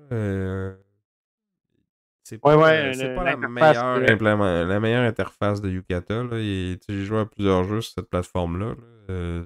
Pour ceux qui connaissent pas, c'est un genre de BGA, là, mais plus ancien. Là. Des fois, il y a des adaptations comme ça qui sont peut-être moins léchées esthétiquement. Là. J'aime mieux, là, par contre, leur système de retour en confirmation de arrière. tour puis de retour en arrière. Là. C'est plus facile d'annuler notre coup quand on voit qu'on a fait une erreur. Là. Oui, oui, puis ça vraiment, pour Yucatan, c'est un gros plus parce que tu peux vraiment annuler selon les jeux, là, bien entendu, tu peux annuler tout ton tour ou juste la dernière action, puis tu vas toujours avoir un avertissement. En tout cas, dans les jeux qu'on a joués, tu vas avoir un avertissement qui va te dire: «OK, si tu cliques là, tu peux pas retourner en arrière après ça. Es-tu conscient de ça?» Parce que tu piges une nouvelle carte, tu vas révéler de la nouvelle information. Fait que rendu là, c'est pour ça que tu peux pas retourner en arrière, dans le fond. C'est ça. Puis étrangement, l'interface était plus facile à gérer sur mon téléphone que sur mon ordinateur. On dirait que les zooms étaient comme plus clairs sur le téléphone, en termes de dimension puis tout ça, que sur l'ordinateur, étrangement. C'est ça, aussi, c'est ça, je veux parler un peu de la composante physique, du jeu qui est absolument gigantesque, mais qui est très ingénieuse aussi. Parce que dans le fond, la roulette d'action, parce que tu as pas besoin de compter les tours. En fonction du nombre de joueurs que tu es, ils te disent de positionner la roulette d'une certaine façon. Tu as un cube qui est imbriqué dans la roulette, puis tu as un cube qui est, sur une piste en dessous. Puis à un moment donné, à force de tourner la roulette, le cube qui est dans la roulette va tomber dans, dans un des emplacements en dessous. Il y a comme un trou dans le plateau. Le cube va tomber là. Puis là, ça va te dire, dans le fond, de progresser, sur la piste. Puis tu vois, en tout cas, c'est super ingénieux pour pouvoir compter les tours, sans avoir à le compter parce qu'il y a tellement d'affaires à checker en même temps que je pense que ça serait difficile de garder le fil à un moment donné. Mhm. Mais je trouve ça ingénieux. Tu sais, ça aurait pu être une piste où tu as juste 16 spots, puis ça finit là. Mais non, ils l'ont imbriqué dans le système de sélection d'action. Fait que je trouvais ça, bien intéressant. Puis, c'est ça. Puis tu as toutes les composantes 3 tu as des composantes 3D, tu sais, comme on disait avec la muraille, la cathédrale, le pont aussi est en 3D. Fait que c'est intéressant. Ah oui, puis ton plateau de personnel de ressources est, double couche avec une petite roulette pour t'afficher la quantité d'or puis de pierre que tu as. Fait que tu sais, c'est un euro qui est quand même a de la gueule visuellement quand tu le regardes. C'est Ben, il aurait sur les pu être photos, en tout cas, là. Moi, je l'ai jamais ouais, vu en vrai, là. mais tu sais, tu le vois là, que il y a de la prod là-dessus. Pour 2 €, je trouvais ça intense. Ça le rend un peu intimidant parce que ça fait qu'il y a du stock partout, là, tu sais, il y a des symboles partout, il y a des trucs. À chaque centimètre que tu regardes sur ce plateau-là, il y a quelque chose qui est important. C'est c'est c'est pas le jeu, j'allais dire, le plus facile à en prendre en main du premier coup, mais plus j'y joue, plus j'ai trouvé que c'était intéressant puis intriguant, puis qu'il y a beaucoup de façons différentes de faire des points puis de maximiser tes affaires. Puis en fonction de ce que tu vas prendre, tu sais, les chemins vers la victoire sont variés, tu sais. Tu as beaucoup d'options, mais il y a des façons de gagner viables sur à peu près tous les fronts. Mhm. Ouais, il y a plus qu'une façon de construire Prague. C'est ça. Fait que, Puis il y a en tout cas, plusieurs façons de faire capote aussi. ah, comme physiquement mal après cette blague. Ben, je pensais Mais que ouais, c'est parce que je t'avais battu à toutes les games qu'on a joué. ah, attends, tu vraiment non, j'ai gagné une fois. Pense pas, hein? Je Ben pense oui, qu'il y a un moment donné, tu pensais que je t'allais t'ai gagner, puis je torché. t'ai revenu. Non! Je suis revenu à la fin, puis je t'ai battu. Ah, attends, c'est pas celle-là où tu étais arrivé à 121 puis là ah! Non, je pense que j'en ai gagné une, je pense que j'en ai gagné. En tout cas, peu importe. C'est pas ça qu'on débat. On débat juste sur le fait que c'est un très bon jeu, puis qu'il y a beaucoup de choses à faire, puis qui est très intéressant, puis il y a oui, il est très j'ai envie de dire qu'il est complexe à regarder, mais c'est beaucoup des actions simples. Tu sais, si on se le fait expliquer, bien expliqué, on comprend que chaque action qui est à faire, c'est pas compliqué, ça se fait vite. Heu, là, ce qui est plus compliqué, c'est de planifier, de prendre des grosses décisions, puis de se dire que, ben, j'ai 16 tours, il faut que je tire le maximum de ces 16 tours-là. Mais c'est un très bon casse-tête. Pendant que tu parlais, je t'avais vérifié. On a joué 4 parties, j'en ai gagné 3. Ah ah! Fait que j'en ai gagné une, Ouais, à celle-là, t'en as gagné une. Pas au mieux. c'est pas grave. Je c'est pas grave parce que de toute façon, c'est ça, c'est ton jeu, fait que c'est pas refaire. Puis ah oui, en termes de, complexité, j'ai envie de dire que ça va être un 3,5D. Ah, moi, j'irais carrément dans le 4. 4? OK. Ça peut être calme. Je vis bien avec ça. On dirait que la première game que j'ai faite, j'avais l'impression que c'était un 5. À y rejouer, j'ai descendu plus parce que je comprenais mieux ce qui se passait. Ouais. Mais faut pas sauter dedans, sur Yucata, puis essayer d'apprendre en jouant, là, je déconseille Non, fortement. c'est pas un bon clown. Non. Mais bon, c'est Oui. pas le seul jeu de notre ami Vladimir Succi qui est disponible sur Yucata et qui est publié par Delicious Games. Je pense que c'est sa compagnie à lui d'ailleurs. C'est peut-être pour ça que c'est pas. C'est ça. Tout ça pour dire, il y a aussi Underwater City, ce qui est un jeu qui a été publié en 2018. Fait que la même année que Terraforming Mars. Puis il avait souvent été comparé à ce jeu-là. Puis même qu'au début, quand on préparait le duel, on pensait peut-être faire un duel Underwater Cities contre Terraforming Mars. Sauf que là, les deux, on était d'accord que Underwater Cities est vraiment supérieur à Terraforming Mars. Fait que ça aurait pas fait un duel très très intéressant. Ouais, parce qu'il y avait beaucoup de en fait, les trucs qui accrochaient dans Terraforming Mars étaient totalement absents d'Underwater Cities, fait que j'avais pas de façon de le défendre comme faut. Fait que c'est pour ça que j'ai pivoté vers Praga Caput Regni. Fait que dans Underwater Cities, on veut expandre le terrain habitable à l'humanité parce que il n'y a plus de place sur la Terre, puis Mars n'est pas encore prête. Je pense qu'ils disent ça mot pour mot dans le livre de règles. Fait que déjà, il y avait une rivalité avec l'autre jeu. Donc, on va aller construire un réseau de villes sous la mer. Euh, Puis, à la base, c'est un jeu de placement d'ouvriers. Puis, on va avoir dans le fond 3 couleurs d'emplacement pour aller mettre nos ouvriers. Puis on va avoir une main de carte. Fait qu'on va avoir un aspect de gestion de main. Puis si, à toutes les fois qu'on place un ouvrier, il faut jouer une carte. Puis si la carte qu'on joue est de la même couleur que l'emplacement où on est allé, ben on va pouvoir faire l'action sur la carte aussi. Fait qu'on a vraiment intérêt à le faire parce que carrément, ça double le nombre d'actions ou le nombre de bonus qu'on peut avoir si on veut. Donc, il y a des tours là où on va peut-être aller se placer dans le vert puis jouer une carte orange parce qu'on n'a pas de vert dans les mains puis on voulait vraiment faire l'action qui était dans le vert. Là. Mais à toutes les fois qu'on le fait, on se sent pas efficace. C'est pas le fun de faire ça. Puis ce que je trouve vraiment intéressant, c'est que, mettons, les actions oranges sont vraiment meilleures, mais les effets sur les cartes oranges sont un peu ordinaires. Les rouges, c'est comme un peu dans le milieu pour les deux. Puis les verts, les actions sont moins bonnes, mais les bonus sur les cartes sont plus intéressantes.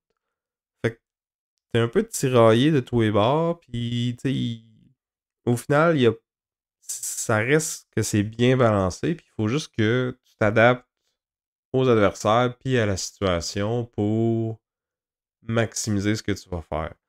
Puis, tu sais, le jeu a bien beau se passer sous l'océan. On se noie vraiment pas dans les ressources dans ce jeu-là. Là. C'est très tight. On dirait que t'es tout le temps, surtout en début de partie, là, parce que euh, les cartes, dans le fond, sont comme gradées, séparées en 3 decks. Fait que là, t'as des cartes de début de partie qui ont des effets un peu moins cool, puis moins payants. Puis là, plus la partie avance, passé un certain nombre de rondes, ben, on va avoir une phase de production. Puis là, selon l'engin que tu as construit, tu vas produire des ressources.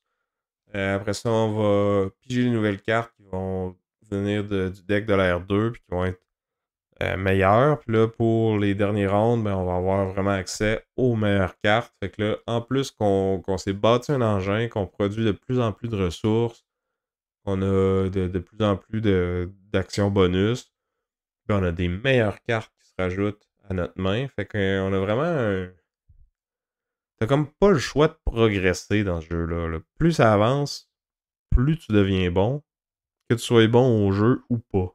T'sais. Mais si t'es bon, ben tu vas l'être encore plus que les autres. Fait que c'est vraiment satisfaisant. Puis dans le fond, les différentes actions vont nous permettre d'aller construire des villes. Là. Notre plateau, il est comme un espèce de réseau, si on veut. Fait qu'on peut partir par en haut.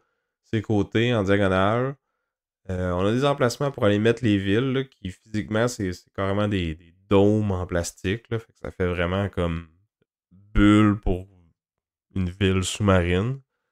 Puis, à mesure qu'on développe notre réseau de villes, ben, il va falloir aussi construire des tunnels pour relier ces villes-là entre elles. Il y a certains emplacements où on va placer nos villes, nos tunnels, qui vont nous rajouter des bonus quand on va là.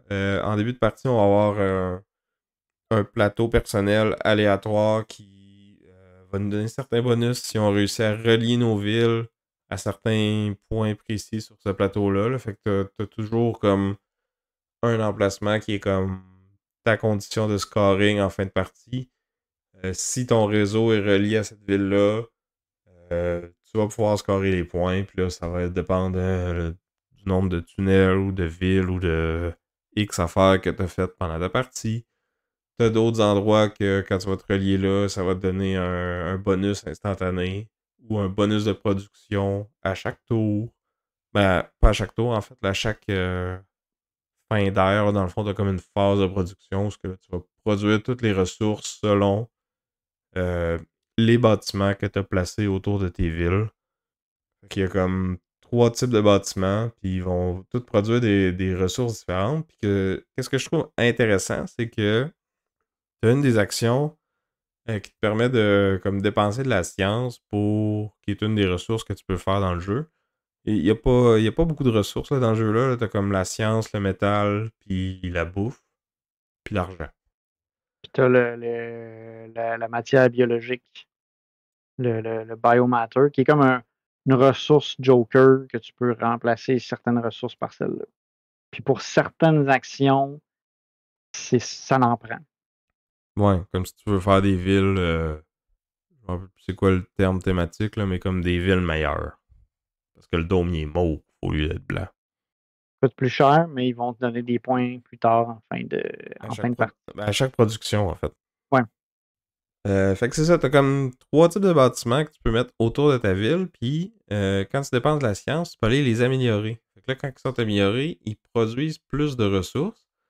Puis en plus, si tu réussis à avoir 2 bâtiments de la même couleur autour d'une ville, puis à les améliorer toutes les deux, ben t'as comme un petit bonus de plus, en plus des bonus pour avoir des bâtiments améliorés. Fait que t'as comme intérêt à spécialiser tes villes pour qu'ils produisent plus d'affaires.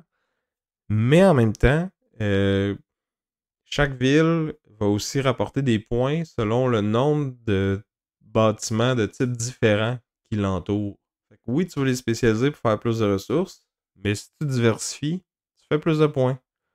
Puis chaque ville peut juste avoir 4 bâtiments autour, mais il y a un de ces 4-là que tu peux juste aller chercher avec des actions bonus qui vont être sur les cartes.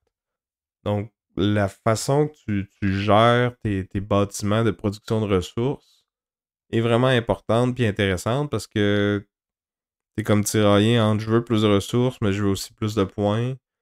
Puis, tu sais, comme de trouver la bonne balance, ben, c'est important pour gagner la partie. Fait que c'est ça, tu sais, les différentes actions, ça va être d'aller chercher des ressources, de bâtir les différents types de bâtiments. T'as aussi certaines des cartes qui sont des actions bonus. Fait que dans le fond, faut que tu la joues en allant à l'emplacement de la bonne couleur pour la mettre dans ton tableau. Puis il y a certains emplacements d'action qui te permettent d'aller activer une des cartes que tu as placées dans ton tableau. Mais là, tu peux juste le faire une fois par ronde ou une fois par air même, je pense. Puis tu peux pas en avoir plus que 4. Mais en même temps, quand tu en rajoutes une 5e, ben là, tu vas en flusher une de ton tableau, tu vas la remplacer. Mais celle que tu flushes, tu peux comme si elle n'était pas déjà tapée, ben tu peux comme utiliser son bonus une dernière fois avant de t'en débarrasser.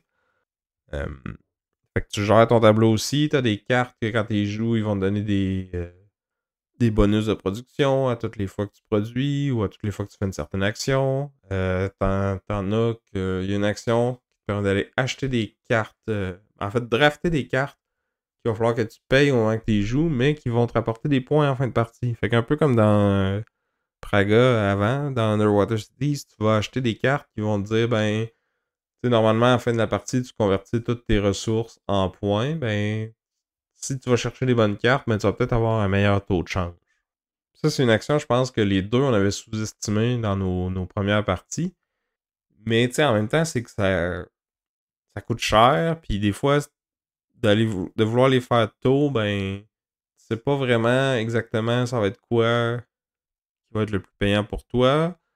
Mais si t'attends trop longtemps, ben, c'est les autres qui vont aller les chercher avant toi, puis là, tu vas être comme pogné avec un engin qui aura pas un bon taux de conversion de points à la fin de la partie. Fait que, tu sais, c'est faut que tu regardes ce que les autres font, puis que tu juges, bon, mais quand est-ce qu'ils vont décider que c'est le bon moment d'aller acheter ces cartes-là, puis que tu sois capable d'y aller un tour avant les autres. Puis une façon de faire ça, c'est ben, avec les autres bonus, puis les autres actions, ça te permet de monter sur la piste de réputation, puis là, c'est c'est ce qui va déterminer l'ordre de tour, mais aussi à toutes les fois que tu montes dessus, ben, ça va te donner des petits bonus de crédit ou de ressources. Fait que tu sais, il y a quand même beaucoup de choses à gérer, mais si on le compare avec Praga, je trouve qu'il est plus focus un peu. C'est plus limpide, hein. Je veux dire, il y a moins de trucs qui tournent en même temps. Les choses sont plus reliées, j'ai envie de dire. Tu un chemin un peu plus clair au début de la partie en ayant, la métropole, dans le fond, qui va te dire, ben, en fin de partie, si tu la relis, tu vas faire plus de points si tu fais ça. Fait que ça t'oriente un peu plus. Dans Praga, tu es beaucoup plus laissé, à toi-même, mais justement, tu as aussi tout le plateau qui est ouvert à toi. Tu sais, pas, tu construis toi-même ce qui va être payant pour toi sans qu'on ait vraiment à t'imposer un truc. Parce que tu sais, si tu j'ai envie de dire, si tu relis pas ta métropolis dans Underwater Cities, va tu sais, si quelqu'un réussit à la relier, il va clairement avoir un avantage sur toi en fin de partie. Parce que c'est quand même une bonne source de points. Ouais, mais en même temps, je sais pas, peut-être qu'il y a des stratégies où ce que tu peux plus focuser sur les cartes qui te donnent des points en fin de partie aussi, puis que justement, vu que tu as un réseau plus restreint, parce qu'elle est loin, là, la métropole, elle est vraiment à l'autre bout du plateau, là. Fait qu'il faut que tu travailles Puis il faut longtemps pour y aller, puis tu sais, plus tu mets de villes, plus que ça te coûte de ressources à tous les tours aussi, parce qu'il faut que tu nourrisses le monde dans tes villes, sinon tu vas perdre des points. ouais, mais si tu as construit les bonnes, usines de production, tu es correct. Il y a moyen de progresser puis de pas être dans le négatif si tu fais ça de façon équilibrée. Là, c'est sûr que nous autres, on a joué à 2 beaucoup. Puis à 2 beaucoup, tu as souvent un autre endroit où placer ton ouvrier qui est intéressant. Tu sais, je me suis rarement ramassé dans une situation où il y avait rien qui était bon pour moi, parce qu'on avait de l'espace quand même. À 3 puis à 4, je pense que ça peut être assez différent. Ouais, je l'ai essayé à tous les comptes. C'est vrai que à 4 il est plus crowded, mais en même temps, tu rajoutes un emplacement que tu peux aller copier une action qui est déjà pris. Fait que ça te permet des fois de te dépanner. T'as aussi des cartes que quand tu joues, tu peux copier une action qui est déjà prise. Ces cartes-là sont comme un petit peu moins bonnes à 2 joueurs, mais deviennent plus intéressantes à 3 ou à 4. À 3 à 4 aussi, la piste de réputation devient, beaucoup plus, un beaucoup plus gros focus, mettons, parce que des fois, il faut que tu puisses jouer avant les autres pour aller à l'endroit où tu veux vraiment aller. Ça, c'est à 2, je trouvais, tu sais, il y a des cartes, là, c'est les cartes de l'obéiste. C'est une carte que son bonus, en fait, c'est de progresser sur la piste de réputation. J'avoue qu'à 2, je l'ai souvent délaissé parce que j'étais plus intéressé par les cartes qui me donnaient des bonus de construction ou des bonus de ressources qui étaient plus ciblés. Bon, là, c'est peut-être, ça peut être une erreur stratégique parce qu'au final, j'ai pas vraiment gagné. J'ai eu beaucoup de plaisir, puis on a eu des gains assez serrés aussi, par contre. Mais ouais, tu sais, je pense que la dynamique 2 à 4, c'est vraiment différent. En tout cas, moi, c'est mon impression, mais je l'ai pas joué à 4 là. Toi, tu peux en parler plus, mais ça feel très différent, à mon avis. Ouais, puis je pense que ça va être la même chose avec Praga aussi, là, pour tomber dans les comparaisons. Souvent, je trouvais qu'à deux, on pouvait faire notre petite affaire, on jouait pas trop d'impact. Tu sais, oui, des fois, il y a le jeu de majorité pour les places, mais en même temps, il y a comme tellement de places de disponibles que si je vois que tu commences sur une, ben, je peux aller en entourer un autre, puis tu sais, j'aurai peut-être pas exactement le même bonus que toi, mais je vais avoir de quoi de bon quand même. Fait que c'est ça, je pense que à 3-4, il deviendrait plus intéressant pour tu sais, les courses, pour les seals, puis les technologies, puis les bonus sur tes tracks de production. J'ai l'impression qu'il y a beaucoup de ces affaires-là qui sont peut-être plus balancées pour 3 ou 4 joueurs que pour 2. Ouais, en tout cas, qui deviennent, Tu c'est ça, sens que plus la l'aspect pression, course, en tout cas. ouais, que l'aspect course est beaucoup plus là. C'est sûr qu'à deux, tu sais, on a de l'espace puis tout ça. Fait que tu sais, on le ressent moins. Puis, tu sais, le plateau de la ville, c'est c'est jamais super gros rempli, veux pas. Là, à 4, si tu as plusieurs personnes qui commencent à aller porter des tuiles là, ça devient plus intéressant. À la différen ben, plus il y a plus de tension, là.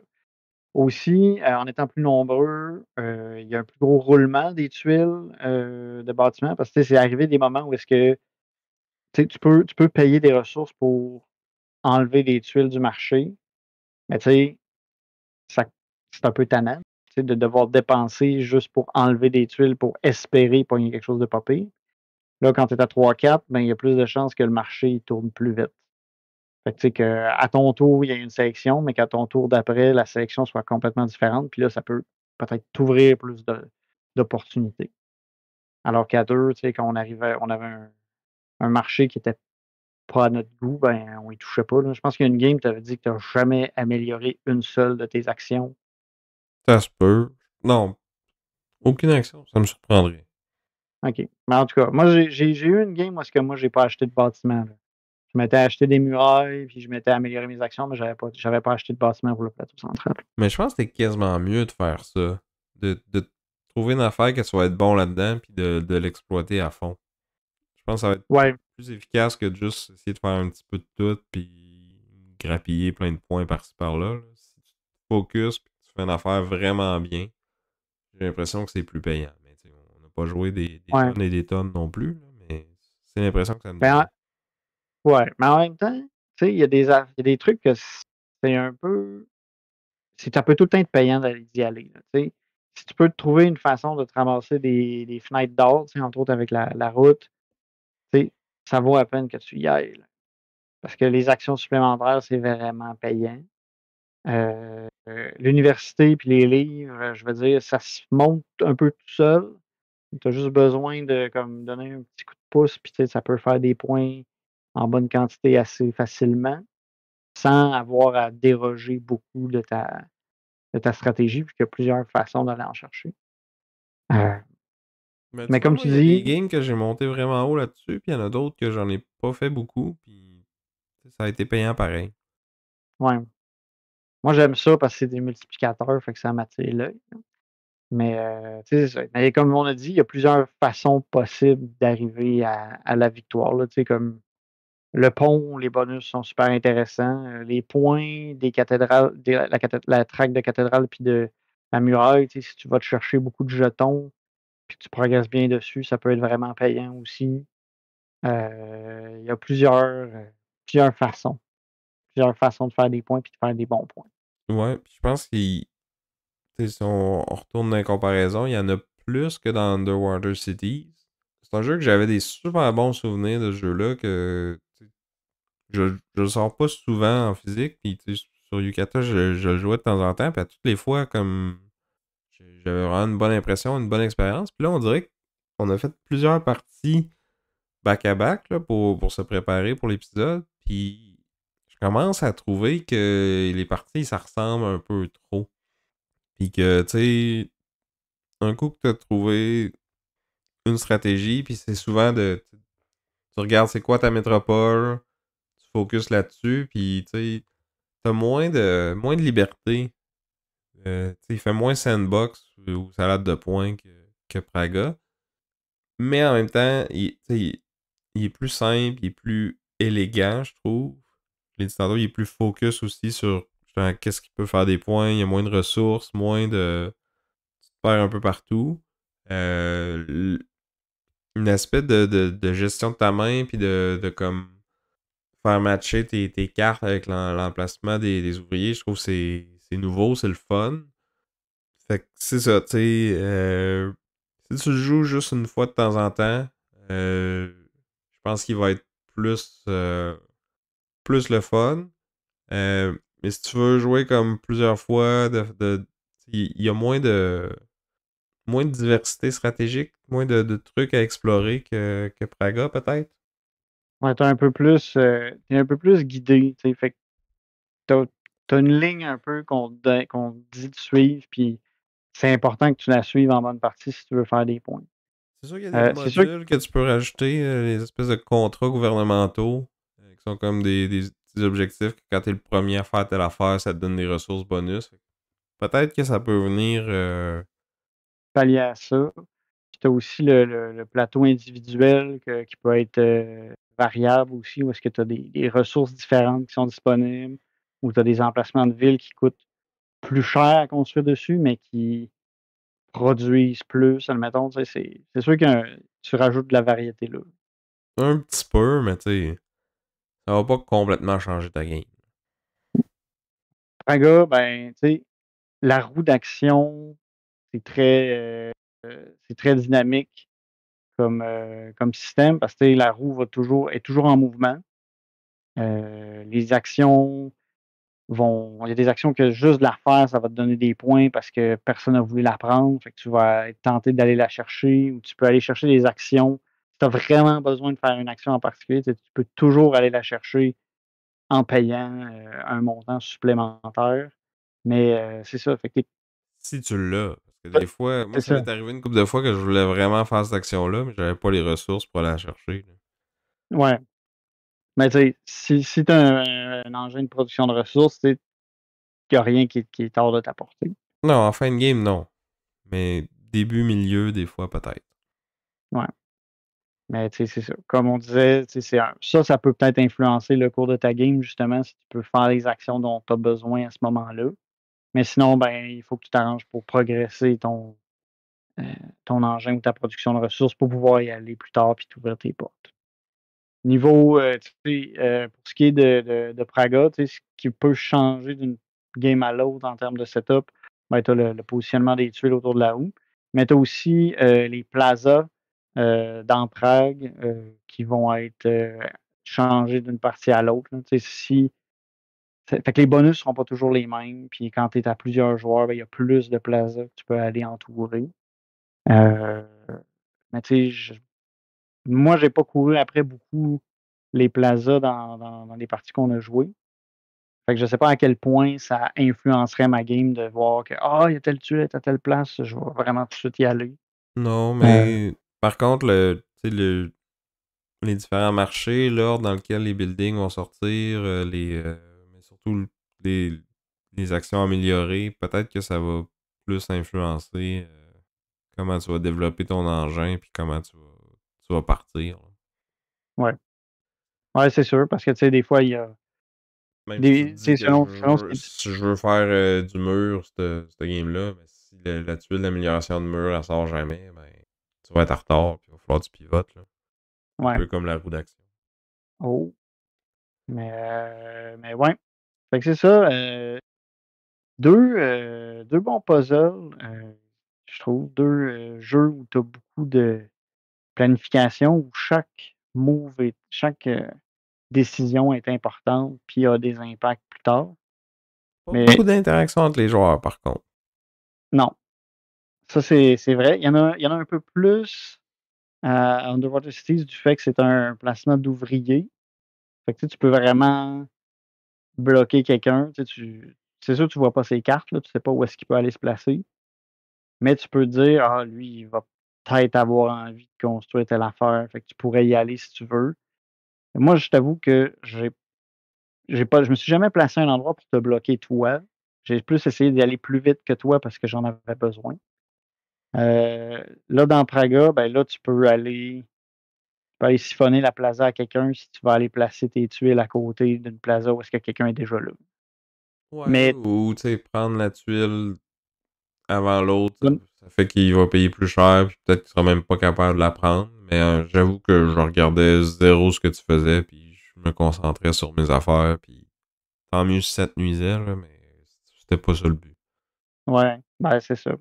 Vu qu'il y a beaucoup de choses qui sont en place, beaucoup de choses à regarder, tu sais, je regardais pas. C'est difficile de regarder le jeu des autres aussi en même temps, là. Peut-être qu'à un moment donné, avec en jouant encore plus puis en abusant du jeu, peut-être que là, on finirait par checker plus. Mais au nombre de parties qu'on a jouées présentement, tu sais, là, tu sais, je suis bien avec le jeu, mais je suis pas encore assez hot pour pouvoir dire je vais regarder qu'est-ce que Sam va faire, puis je vais essayer d'anticiper. Pour l'instant, je suis bien avec mon engin à moi. Ouais, j'ai l'impression que ce point-là va peut-être venir un peu plus vite dans Underwater Cities, du fait qu'il est moins compliqué, puis que c'est plus facile de bloquer les autres. Ouais. Sinon, c'est ça. Côté production, je pense que Praga est un peu plus bling, mais même encore, tu sais, ça reste des jeux quand même. Tu sais, c'est 2018 puis 2020. Tu sais, depuis le temps, avec tous les jeux sur Kickstarter puis les versions de luxe, on est quand même loin de ça, là, autant avec un qu'avec l'autre, là. Praga est plus récent, fait que je pense qu'il est plus. Il y a peut-être un peu plus de budget pour leur proto, je sais pas, là. Fait que le matériel a l'air de meilleure qualité, là. C'est dur à dire parce qu'on l'a pas vu en vrai, celui-là, là. Mais Underwater Cities, le jeu, il paraît relativement bien. Le artwork, ses cartes, ça marche, mais c'est pas. La production est un petit peu cheap, là. Ouais. Mettons, mettons que quand j'ai regardé la couverture de Water City, parce que tu l'avais chez toi, il m'a jamais attiré. Sérieux, je sais pas si c'est le dessin, là, en tout cas, mais il y a un style plus vieux, tu sais. Mhm. Puis même, tu sais, le matériel, tu sais, les bâtiments, c'est des petits disques que tu places. Les villes, c'est des dômes, là. Les dômes sont quand même nice, là. Mais tu sais, le plateau est un peu cheap. Les cartes aussi. Tu sais, c'est pas. Mettons qu'il il se démarque plus avec ses mécaniques qu'avec sa production. Ouais. Mais en même temps, moi, je trouve que C'est ça qui est c'est plus bien correct, important là. aussi, là. Tu sais, puis tu sais, c'est pas le plus joli, mais tout fonctionne. Puis je dirais que pour l'époque, c'est quand même cool qu'ils aient fait ça, tu sais.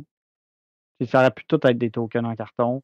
Puis ils ont fait: «Ah non, on va mettre des petits disques en plastique, on va faire des petits dômes», puis là, ça a l'air plus d'une vraie ville sous-marine. Tu sais, pour l'époque, je trouve qu'il y a quand même un petit effort. Ben, un petit effort, hein. Il y a eu un effort, mais aujourd'hui, ça a l'air vieux. Mais mécaniquement, c'est super.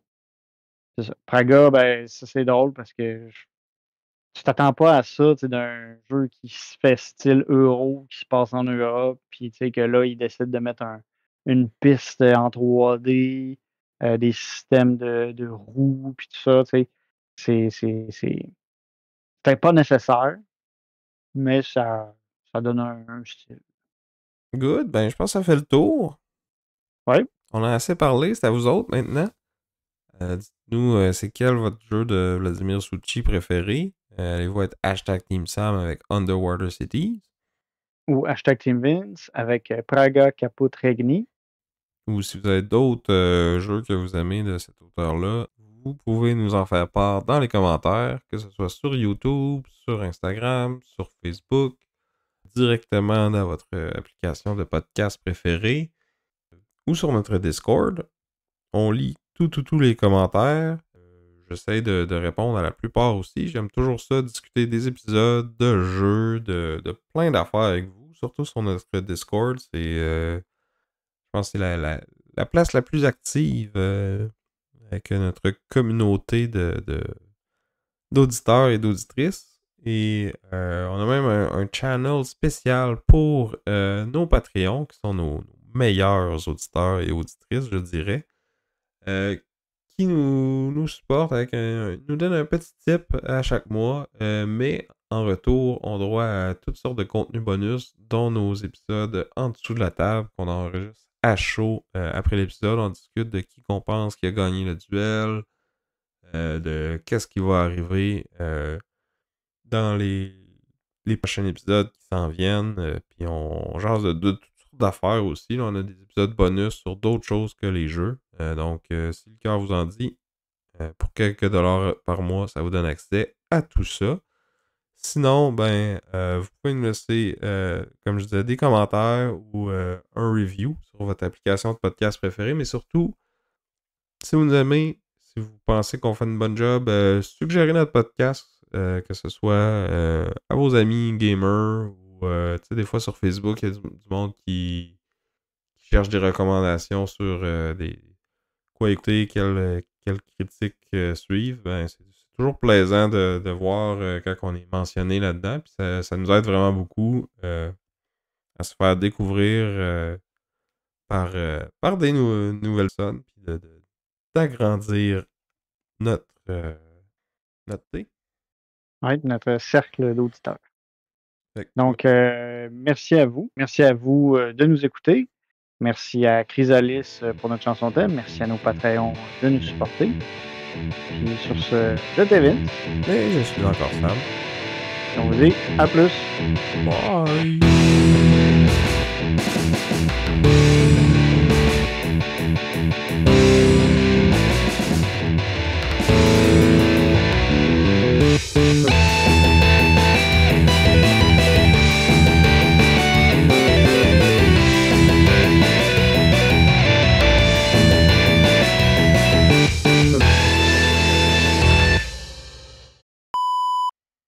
Tu es parti? Oui, puis il y a une mouche encore, puis elle me gosse. Ça va être un pas pire bloopers, ça. Je pense que ça va mettre gosser toute l'émission, mais peut-être pas autant que toi, on verra. Ah, désagréable.